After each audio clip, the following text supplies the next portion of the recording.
म्हणजेच काय होतं, आता मी ज्यावेळेस 1 किलो वजन मला कमी करायचं असं ठरवल्यावर मी काय केलं, माझ्या खाण्यात सकाळी 1 काकडी, 1 टोमॅटो ठेवलं. कंपल्सरी ठेवलं. 1 काकडी आणि 1 टोमॅटो.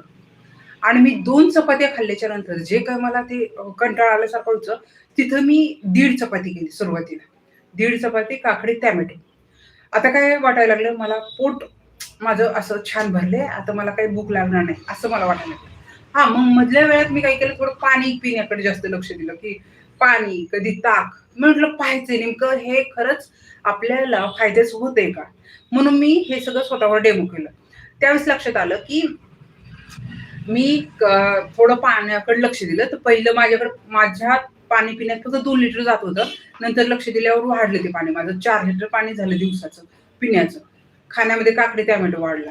मग मला 4 वाजता जी भूक लागत होती ना, मग त्यावेळेस पण मी काही केलं, की जास्त काही खाण्याचं नाही. मग त्यावेळेस ताक पिण्याकडे लक्ष दिलं. म्हणजे अ, अगोदर दुपारचं जेवण व्हायचं.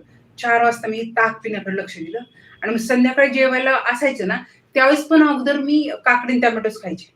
का केलं असं? तर मला